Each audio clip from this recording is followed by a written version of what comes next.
Hello అండి, welcome to my channel. నేను ఈరోజు మీకు ఈ వీడియోలో ఉల్లి వెల్లుల్లి లేకుండా గోరుచిక్కుడు కూర తయారీ విధానం కొత్తగా చూపించబోతున్నాను. దానికి ముందుగా ఒక కప్పు పచ్చిశనగపప్పు తీసుకొని ఒక 2 గంటల ముందుగా నానబెట్టి ఉంచుకుందాము. అలాగే గోరుచిక్కుడు సన్నని లేతవి గోరుచిక్కుడు ఒక 1/2 కేజీ తీసుకొని సన్నని ముక్కలుగా కట్ చేసి పక్కన పెట్టుకుందాము. ఈ కూర టేస్ట్ బాగుండదు అని మాత్రం అనుకోకండి, వీడియో చివరి వరకు చూడండి స్కిప్ చేయకుండా.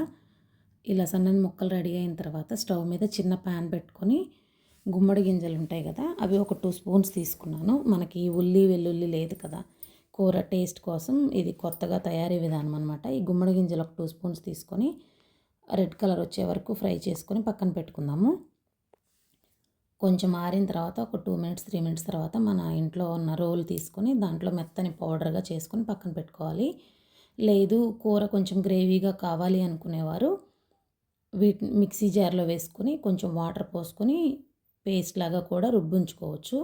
నేను పొడి కూర చేద్దాం అనుకున్నాను కాబట్టి వీటిని రోట్లో దంచుకొని పౌడర్ని అయితే చేసి పెట్టుకున్నాను. ఇలాగా తయారీ విధానం కోసం ముందుగా స్టవ్ మీద ఒక మందపాటి గిన్నెలో వెడల్పు గిన్నెలో ఒక 2 గ్లాసెస్ వాటర్ పోసుకొని దాని మీద జాలి గిన్నె పెట్టుకున్నాను. ముందుగా కట్ చేసి పెట్టుకున్నటువంటి గోరుచిక్కుడు ముక్కలు వేసుకొని అలాగే వాటితో పాటుగా పచ్చిశనగపప్పు నానబెట్టుకున్నవి ఉన్నాయి కదా, అవి కూడా వేసుకొని మూత అయితే బోర్లించేసి ఒక 10 నిమిషాలు ఉడికించుకోవాలి. ఈలోగా పోపు గింజలు తీసుకొని పక్కన పెట్టుకుందాం ప్లేట్లో. ఒక ఎండుమిరప, 2 పచ్చిశనగపప్పు గింజలు, అలాగే మినప్పప్పు, జీలకర్ర, ఆవాలు, కొంచెం ఇంగువ. ఇలాగ 10 నిమిషాల తర్వాత మనకి కుక్ అయిపోయి ఉంటాయి ఇలాగ మెత్తగా. ఈ స్టేజ్లో మనము స్టవ్ ఆఫ్ చేసుకుని ముక్కల్ని పక్కన పెట్టేసుకుందాము. తర్వాత పోపు కోసం ఒక మందపాటి బాండి స్టవ్ మీద పెట్టుకొని దాంట్లో 2 చిన్న క్యూబ్స్ వెన్న అయితే తీసుకున్నాను, నేను బటర్ క్యూబ్స్ తీసుకున్నాను.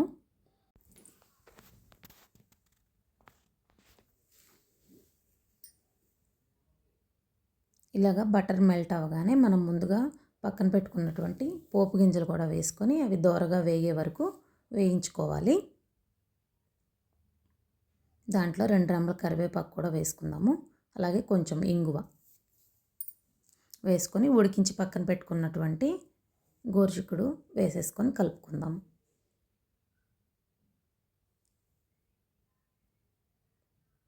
మన రుచికి తగ్గట్టుగా సాల్ట్, పసుపు కూడా అడ్జస్ట్ చేసుకొని మరొకసారి కలిపి మూత పెట్టుకొని మరొక 10 నిమిషాలు కనుక ఇలాగా ఉడికించుకుంటే కూర సాల్ట్ ముక్కలకు పట్టుకొని టేస్టీగా అవుతుంది.